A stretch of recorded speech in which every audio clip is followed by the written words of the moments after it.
any truly gifted craftsman knows, the quality of their attention is reflected in the quality of their result.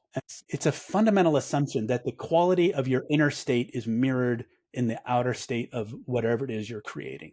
The key is to do two things: move toward what excites you, and then heal your pain. If you do those two things, you are unstoppable. Welcome back to another episode of Code of the Craftsman, where we decode the art of mastering your craft. Today, we have the great privilege to be joined by Dr. Jeremy Hunter.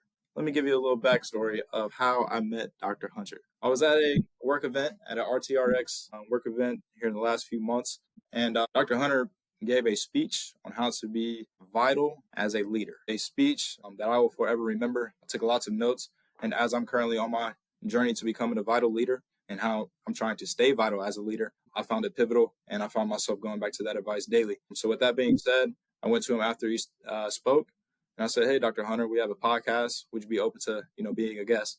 And his response was yes, and he's here with us today. So without further ado, Dr. Hunter has received a degree in East Asian Studies from Wittenberg University here in the great state of Ohio. He also holds a degree in public policy from the Kennedy School of Government at Harvard University. He also received his PhD from University of Chicago, and he is also an executive of the Executive Mind, and he also teaches at Claremont Graduate University. Anything I'm missing, Dr. Hunter? There's plenty more. Yeah, it's the Peter F. Drucker Graduate School of Management at CGU. Certainly. Peter F. Drucker School of Management at the great Claremont Graduate University, which Ben and I, we found that to be our arch nemesis on the golf course. So they got us a few times, unfortunately, but it's all good. It's all good now. Claremont was always super good at golf. But no, without further ado, Dr. Hunter, so glad to have you, and so excited to engage in some great conversation with you. Yeah, thanks, guys. I'm happy to be here.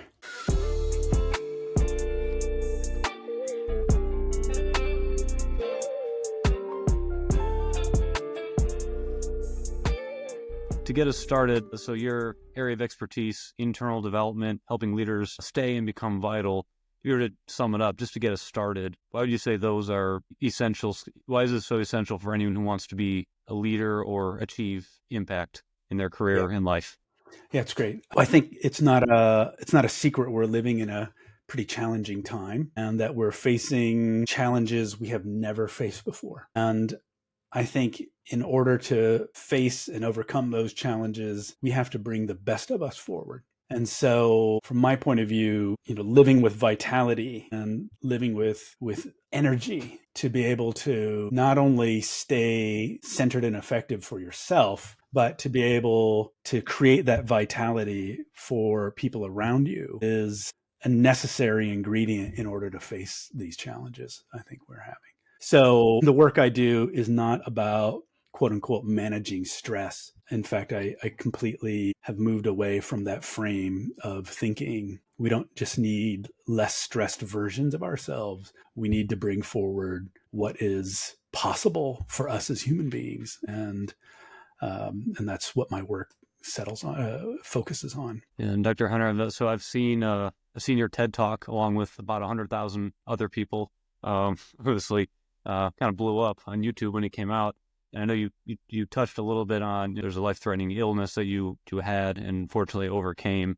Can you just give a just brief overview of kind of how you personally got into this subject area?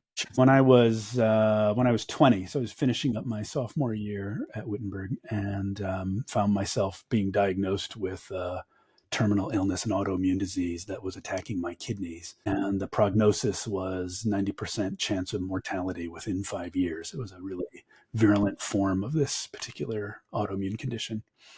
And I kind of recognized there was no real cure. There still isn't a cure, frankly. I thought, well, maybe this is a spiritual challenge masquerading as a physical illness. And I went back to school and I talked to my Japanese religions professor, Eugene Swanger, who is still my good friend to this day, 33 years later. And I said, this is what's happening. And he looked at me and he said, "Don't worry, everything's going to be okay." And he reaches into his desk and he gives me this book, The 3 Pillars of Zen by Philip Kapleau. It kind of taught me how to work with my mind, because I figured that, okay, if there's nothing like medical science can do for me, maybe what I can do is work with my mind. And I had this kind of naive notion that, oh, maybe I would meditate and a miracle would happen and I'd keep on living. And so the book, it kind of walks you through how to work with, how to learn a very fundamental kind of meditation practice. And I did that day in and day out for years. And strangely enough, a miracle happened and I kept on living. And not that it was all rainbows and unicorns the entire way through, but I figured out a way to keep moving forward step by step, even though it wasn't particularly easy. But what I think I learned from that book and subsequent other journeys I went on was that you have the capacity to keep moving forward in adversity. And if you keep moving forward, oftentimes something happens and something opens up. Now that's neat, Dr. Hunter. There's a lot of things that you said that I want to unpack, but there's a lot of quotes that I've written down over the course of, listening to you firsthand when I was at that conference, but then also looking at all the videos that you have online. I want to read two to you. You may recall. What kind of things have I said? Like, You may all right. recall it. They're all good things. I put them down on my quote book. I put your name attached to it just to, make sure I'm giving you credit. So you said pain is not negative. If paired with the right tool, it can be fuel for growth. That's quote number one. Quote number two, we all have the capacity to make our minds beautiful. So living in a place where you're going through so much pain, how have you been able to capitalize on that and find the calm? My wife might argue with you that I'm not the most calmest person in the world. But first of all, don't run away from pain. Don't run away from your pain, right? And pain is not something we want for ourselves, but it is inevitably something that you will encounter in your life, right? Somebody's going to break your heart.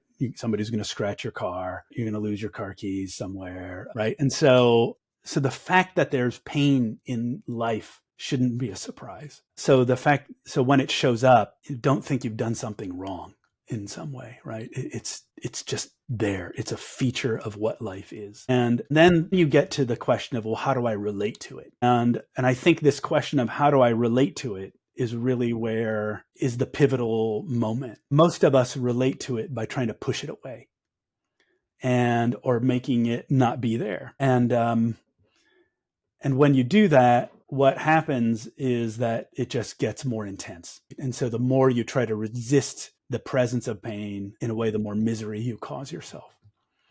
So then there's the kind of counterintuitive move you can make, which is to learn how to bring acceptance to the reality of pain. It doesn't mean you bring acceptance to the reality of what causes pain. Like if you're in an unhealthy relationship or you're working for a place that is not good for you, you get out of the relationship or you change your job, right? If you can. But it's really about how are you relating to the inner experience of pain. And mathematical formula I learned from one of my meditation teachers, Shinzen Young, and it goes like suffering equals pain times resistance. And so the misery that we create for ourselves, which is the suffering, is the result of the pain we experience and the resistance we give it. And the resistance we give it is like, why me? Why this? I don't want this. And you can start to feel sorry for yourself or whatnot. And so if the value of pain, just to go geeky on you a little bit, right? If the value of pain is going to be greater than zero in life, then the only thing you can work with is the amount of resistance you give to it. So learning gradually how to drop resistance to whatever you're to whatever you're experiencing, but mostly to pain, is the way to outfox it, essentially. Another way to say this is like, how do you bring acceptance to what you're experiencing inside? Which is called equanimity. And equanimity is the capacity to look at your experience and not judge it, not push it away, just accept it that right now, this is what I'm experiencing. That's the real skill. And so now there's a whole body of research that's been kind of developed at looking at equanimity. And what they find is that the greater acceptance you give to whatever it is you're experiencing inside yourself, that it's associated with all of these positive outcomes. Like your health gets better. Your relationships get better. You tend to make better decisions, right? And what happens is that as you get better and better at it, your amygdala, which I'm sure you've probably talked about at some point along the line, right? Your brain's alarm system begins to deactivate, and you become less reactive. You get calmer. And the parts of your brain that are associated with intentional action get stronger. And so you get less fearful and you get more intentional. And I think that's a very important key to this whole process. You two are both golfers, right? Yeah. Right. Golf is a great place to practice that, right? Sure. It's like you How just so? woofed a shot, and then it's like, okay, you're going to resist this, or you're going to accept it and move on to the next one. And like, how much of, and this to me is like the greatness of golf, because it shows you it's basically a mental game, right? And are you okay? Let's just say you messed up a shot. Can you let it go and accept you just messed up the shot so that you can tee yourself up for the next one? Or are you going to resist it, be angry while you're setting up your current shot and have that screw up your shot as well, right? And so like a I've never done that. strategy of accepting whatever you're experiencing is the key to winning at golf. Dr. Hunter, if I were to put it in a sentence, correct me if I'm wrong, the less you resist, the more you gain. Good. Put that on a bumper sticker. So what would you Start printing the t-shirts now. I'll take one of those. But what would you say about in advance, say whether it's golf or a presentation or an interview, how would you like in advance let your dissolve? One is, let's just talk about this through the lens of golf, because I think it's really powerful. Well, it's good that I need any psychological help I can get on the golf course. So I need to get my handicap down.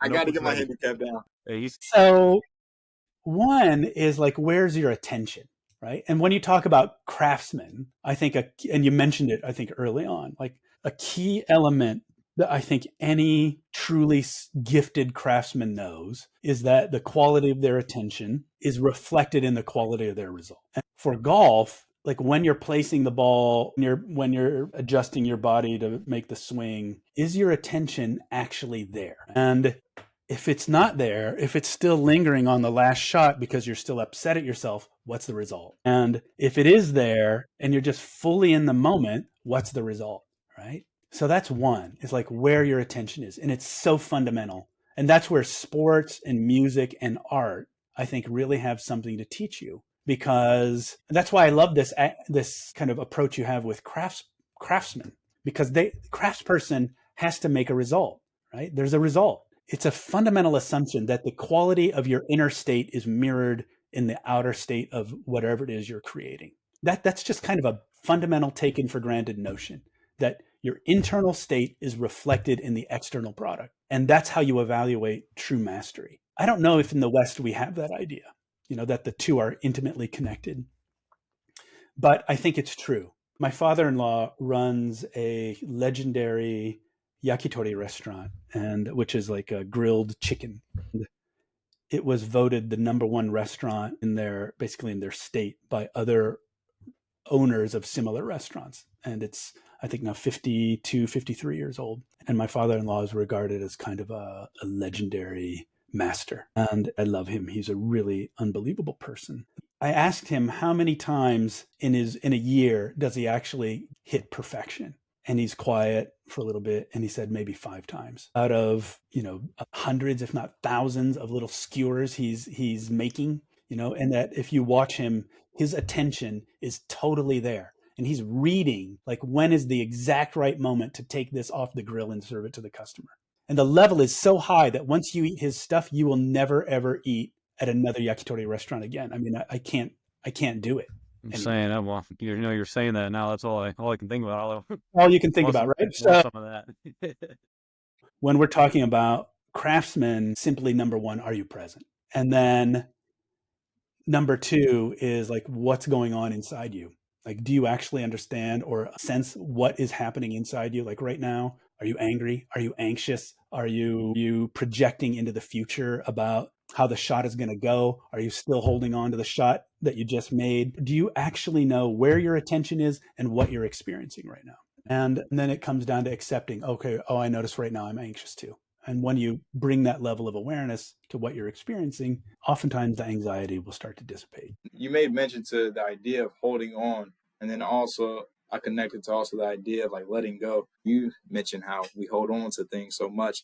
How were you able to let go of your own experience when you were faced with so much, adversity and trials and tribulation, and then be able to move forward and continue on with your life? Yeah, that's a really great question. I think one deal I made with myself was that I wasn't going to create an identity about being a sick person. That the illness that I had was something that I had. It wasn't something that I was. And so that was one. So I I don't think I spent a lot of time feeling sorry for myself. The other thing was, and I think this is what I directly learned from my Zen practice, was to put my attention towards what was life-giving. So it would have been, I think without that, it would have been a lot easier to get wrapped up in anger, fear, self-pity, and kind of spiral downward from there. Not that I didn't sometimes, but I think what I did instead was to direct my attention to what I found interesting, what I was motivated by, what was I passionate about, what was I curious about that I wanted to explore. And because that's something that helps you build something, I would say. And so I just moved toward my interests without any kind of calculation about how it was going to turn out or turn into an income, for that matter. I just moved to what I was really curious about. What did I want to? If I was going to die, what did I want to know before I died? And that, I think that's what really, because you could create a life from that. So one of my rules is that attention needs somewhere good to go. Like, you need to put your attention on what is life-giving for you, what is energy creating for you. And I think that ties directly to this topic of vitality, is that we vitalize ourselves at some level through our curiosity. And even the fact you're doing this podcast, there's something you're curious about that you're wanting to explore, and that curiosity is probably shared by the people that listen to your podcast. And that's creating value not only for yourselves but for the people around you, and for me too. Well, thank you. Yeah, no, thank you for saying that. We both definitely really appreciate that. Let's say the business sector, for example, where you want to see longevity. Anybody in life, they want to see longevity in regards to whatever they're building, whatever successes they're gaining. How do you gain that longevity?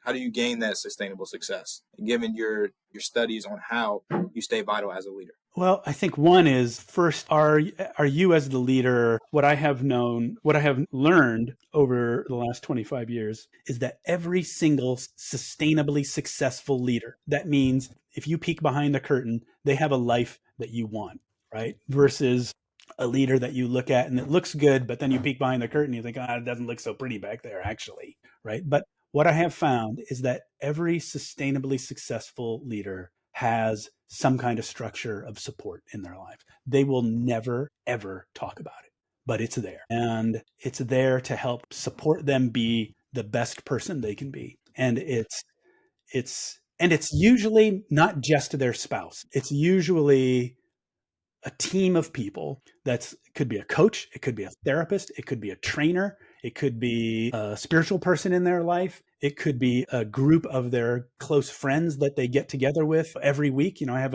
one of my earliest clients, who is probably one of the most successful people I know, said, I have a group of buddies that I get together with every Sunday night. We've been getting together every Sunday night for 20 years, and we keep no secrets from each other. And we are all committed to one another's success and well-being. So you don't do it alone. You don't do it alone. And in addition to that, I think there is a high level of awareness of what does this person actually want to accomplish. Like, they have a high degree of awareness about what is the intention they are bringing to their action in the world, so that it's not random, or it's not just reactive and opportunistic. There is a purpose they are trying to accomplish. And I think, obviously there's more, but I think those two things are really important. What would you say? So for people like Jay, people like me who have visions of being leaders in some form in the future, what would be your one or piece of advice for us? Well, I would say I have a whole bunch of things. Like, a truly successful person, I think, takes care of their pain and isn't afraid to step into their own healing, frankly, right? Like, your unrepaired trauma will be an upper limit on your capacity to grow as a human. And what I found is that truly effective leaders heal their trauma. And when they do that, there's just like nonlinear growth. I mean, it just skyrockets. That's one. So take responsibility for healing your pain. The other thing I would say is what is it that gives you life? Like, what is it that you find enlivening? What is it that excites you? And move into that. Even if there's no logical reason for why am I interested in this? Like, I have no idea why I'm interested in it. I just move toward it. Trust that. Learn how to trust your body signals about like what you find fascinating, and because there's something there waiting for you. That has always been the case for me. I just trust it. I don't know. It's been interesting. Like, take your curiosity seriously. In the old days, what I would say is, like, when you go to a bookstore, where are the sections that you naturally gravitate to, and like use that as a guide of what is it you're really interested in, and see what's there for you. Even though nobody might be interested in that, even though you're in this particular thing might cause people to laugh at you or whatever, trust yourself. If this is what you're interested in, go for it and take it as deep as you can. You said focus your mind in a world of distraction. How do you do that? The question I hear you asking is, how do you clarify what you want, right? Is that That's even better. That's even better. I think this is where it's really important to listen to yourself, right? And part of when I work with a leader, like, part of what we do is help them develop a skill. The $2 word is called interoception, which means like to be able to sense what's actually happening in your body. And so why is that important? Is like your capacity to read what's happening in your body is like your inner compass. And oftentimes people who get lost because they don't really listen to what their body's actually telling them. And so being able to listen to oftentimes what is a small but significant urge or voice that says, hey, go over here, is really essential. And so, like, learning how to trust your body, not the part of you so let me make a distinction. There's going to be like the physiological urges that we have as humans that get us in trouble, right? Which is like, if your body is saying, go have an affair with the boss's wife, like, that's not the voice you listen to, right? No, no, no. It's a subtler thing, right? So you have to be able to distinguish like what are physiological urges from like what's a voice of wisdom, all right? So assuming you know how to do that, is to like listen and trust that this this direction you're being given is the one that's right for you, Like, I don't know why I was interested in the stuff I was interested in. I just found it fascinating and I followed it. So being able to understand what it is you want, I think, is a function of your capacity to read what your body is telling you. It's you looking for that feeling of aliveness, and you follow that feeling. And then when you follow that feeling, it will take you somewhere you will not predict where it is, but it will almost inevitably be the place you need to go. No, this has all been incredibly valuable, Dr. Hunter, because I found myself taking notes throughout the whole conversation. But I also want to add something, another quote, because I'm a fan of a lot of your quotes. You said, become warriors of our own journey, because when we do, we change our heart, our mind, and our future. Can you expand on that? Sure. It goes back to your first question, which is that the Exactly. warrior is not afraid of their pain. The warrior moves into their pain in order to transform it. And then when you transform it, then it turns into something else. It turns into wisdom. It turns into space. It turns into love. It turns into patience. And it goes back to this whole idea of acceptance. Like, what the warrior does is like move into pain, move into what's not comfortable. So I was working with a group last week, and somebody brought up an issue where her company had IP ripped off from a competitor, and the competitor is a very large multinational organization. And so I asked her the question, like, when you think about this problem or think about this situation, what happens in your body? And she said, oh, when I think about this situation, what I notice is that in my head, there's this sensation that feels like a concrete block. And so that's the pain, right? And then how you bring acceptance to that is like, well, what if you put a big bubble around that pain, around that block, and just held it? Like, just hold it in your mind in a loving way, like in a loving and accepting way. What happens, right? And so there's the pain, and then she's dropping resistance by like holding this sensation in her mind. And then I said, I'm going to come back and then see what happens. Right. So I come back 20 minutes later. It's like, so what happened? Right. She goes, well, I held this sensation in my body. It started to dissolve. And as it dissolved, what came to me was basically like this 5-point plan about like what she could do and how she could approach this situation that was best both for her and the large multinational organization.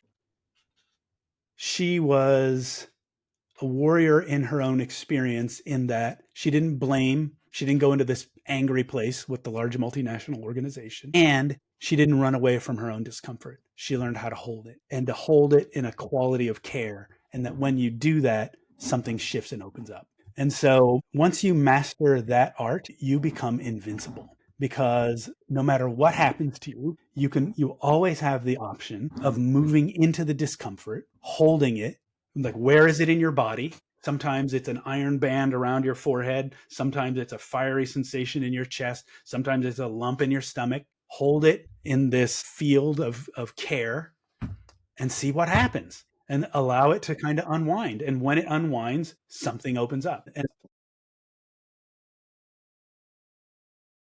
once you get good at it, you become unafraid of anything, right? Because there's nothing that you're not scared of it. Right, right. Because you're not really trying to combat it, or it's not like you're trying to compete with this. More so like, how do I collaborate? How do I collaborate this with my heart? How do I collaborate this with my mind? And just with that within itself, you alleviate so much of the the resistance. But you got it. You nailed it, right? You mastered that skill. Right. Life is a So different yeah, thing. no doubt. And it's crazy how you said when we can repair that trauma. That's something I'm currently going through right now. It's like from my own experience. Like 4 years ago, cousin passed away, and just as like an innocent bystander from a shooting. And in that present moment, it was like, okay, I gotta live for two now. You know what I mean? And I wasn't really taking the time to, repair that or to really live with that and to accept it. So kind of now it's starting to hit me, and it's like I've put in so much time, put in so much effort, but it's like I've also got something to repair on the back end. Because subconsciously I'm like, I've already repaired it because I'm grinding, I'm grinding, I'm grinding. I'm trying to get to this point, I'm trying to get to that point. But once I can repair it, which I'm in the midst of doing right now, I'm like, I know once I do that, the sky's the limit. The sky's already the limit, but I know like once I can do that, it's like, okay, you just start to you skyrocket. So this has been incredibly invaluable, Doc. Incredibly invaluable. I hope so. For But sure. I'm sorry to hear about your cousin. At the same time, it's like, what's the lesson you take from that that wouldn't have been true had that not happened? And how does it influence your life, right? Like I'm living for two, right? You know that we're on a time limit. Right. Exactly. Exactly. Nah, Doc, this has been invaluable. With everything that we have, talked about today, all the knowledge, all the perspective that you have been, so gracious to pour into us and pour into whoever may listen to this. We say all this to say all that knowledge that you were able to drop on us. How are you doing now, Dr. Hunter? Me? I'm great. How are you doing now? Yeah, no, I'm great. I was just thinking about this last night, like everything. I have a wonderful life, frankly. I have a wonderful family. I have work I love doing, and my body's pretty healthy. I need to maybe lose a couple pounds, but and defatten my liver. Uh, yeah, I was in Norway early in October, and then I came home for a week, and then I was in Japan for 3 weeks. I have an interesting, exciting life, and it's if you would have told the 20-year-old me that was wondering whether he was going to be alive at 30 or not, okay, no, this is how it turns out, I would not have believed it. I would have not.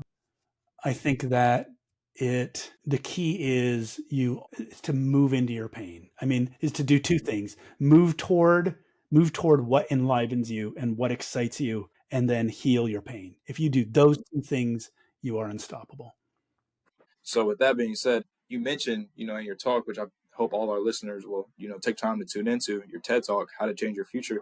You say you felt like you were at the top of the world when you were 20. You just received the prestigious, scholarship to go study in Japan. But with that being said, you felt like you were at the top of the world in that moment. Life kept going. You were blessed to, still be here. That meant nothing compared to all the things that you've been able to accomplish just, this far. Yeah, I, it's really true. I was thinking about that the other day. Had that not happened, I probably would be like a bitter professor of history at a small liberal arts college somewhere in the Midwest, And I think the other thing I would say to add on to the conversation is that to always examine and move into your fear, like your fear. And I'm sure your previous guests have probably talked about this in one way or another. Your fear is also a limiter, right? Like unrepaired trauma is a limiter, and fear is a limiter. And that if you move into your fear and just do the same process we talked about, like move into it, where is it in your body? Hold it with a quality of love and acceptance until it starts to shift. Then something opens up. It's like what we know is that the more equanimity you bring to your life, the less fear dominates your life. Mm-hmm. And I think that's the name of the game in terms of what real greatness is somebody who is not afraid of their fear. Totally. And that's a limitless game, right? It's like you move into increasingly subtler levels of fear of not having money, fear of being ostracized, fear of losing, fear of looking like an idiot. Like they all have physical expressions in your body. And so how do you recognize that expression, hold it until it dissolves, and then keep moving, right? Certainly. Ben, you want to close us with our golden question? Yes. Yeah. Well, I know you certainly touched on a lot of aspects of what being a craftsman or craftswoman is, gone on a lot of different parts, which is why we're why we're doing this, and we're fortunate to have you.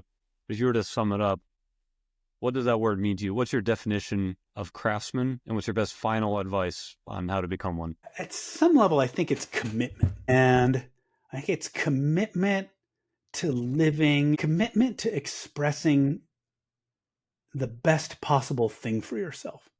Whether that it's like my father-in-law and his grilled chicken, or whether it's you guys doing this, right? I mean, you're doing it for a reason. Mm-hmm. And I think that a commitment to expressing some kind of excellence is really at the heart of it. Because I think any good craftsman will tell you that they're never really done, right? That I'm still trying. Like even my father-in-law says, "Oh, I really only get it right 5 times a year," and that's after 54 years, and somebody that's regarded as a legendary master, and he's only hitting the bullseye 5 times a year, which I think is a commitment to keep going and not giving up. I think just never give up. And the part of the reason why it's important to create a support system is that support system will not let you give up, and nobody does it alone. So I think that's what I would tell somebody. I had to sit with that for a second, Doc. Nah, ladies. So what do you think about that? No, I mean, I think. So you got the notepad out too. Yeah, I've literally been taking notes the whole time, Doc. Swear, look, pen, paper. Nah, the thing that I take away from that is the idea you said you never are truly done. And our idea with, being a craftsman, decoding the art of mastering your craft, it's also that too. You never fully, truly master your craft. But in this pursuit of life and in our lifespan, we can try our hardest to get closest. And if we try our hardest to get closest, that's all that matters. What I call gentle relentlessness. For sure. Ben, I'm going to be quiet. So like, you are mulling on something. Like, what is that? Like, what is that for you? I'm going to turn the tables. I want to interview you now. So like, what is that? What is well for me, Doc? So there's something about commitment that yes struck you in some way, right? Certainly. Something about the word commitment.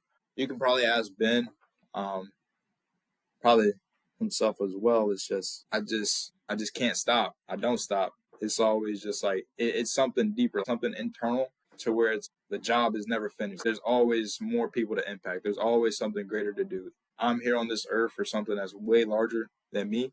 We all are. And just trying to maximize that, because at the end of the day, we are on a ticking clock, and the more that I can commit, the more that I can impact. So just you saying that word commitment, for me, it struck me because I try to stay committed as much as possible. I fall short. We all fall short, but just trying to maximize that term and just living by it. Just trying to pour myself, empty myself while I'm here, and leave no stone unturned, and leave no sand in the hourglass. Ben, how about you? What strikes you about this conversation? I think we really got into the essence of what being a craftsman. Part of the reason why we started this is because I think we had this conviction. Everybody at some level wants to get to the point where they can say that they found their craft and they're on a path to mastering it. Like that is, I don't think there really is a higher level goal in the world we live in right now than just that. And that's what we're trying to decode, as our mission says. And I think you've really, really done that. So Certainly helped. no idea how much this means, to us, this whole It's conversation. So really appreciate everything. Yeah, there's always more you've done. From there's always more. There's always more love. There's always more generosity. There's always more patience, right? That you can create within yourself. And I think that's what the world needs. Certainly. I appreciate it. We appreciate it more than just as Ben, was speaking to it. I feel like we really were able to, dive in and get into the essence of what truly a craftsman is. And then also just, not really paying so much attention to like the external reward or the external, result, but looking more so into your own practice, your own study, which is the internal development, which is what matters most, because that's kind of that, intangible feeling that you pour off onto other people, something that's people remember. That's right. Well, I think you guys are onto something, and I'm really glad you're doing it. We appreciate that. Thanks Doc. so much. Means that a lot means a coming lot. from you for sure. Yeah, and even taking the podcast aside for a sec, just the time getting to spend that with you is a gift for us. So likewise, yeah, likewise for sure. So let me know what I can do to help. I'm really happy to do this. No, we appreciate that, Doc. And always at the end of our episodes, we end it with the COTC out, and we let you say that. We let our guests say that. So on the count of 3, we'll say Code of the Craftsman out. But you're going to be the only one that says it. You ready? All right. Got it. All right. 1, 2, 3. Code of the Craftsman out. You heard it here first. Dr. Hunter, we appreciate you. Take care, man.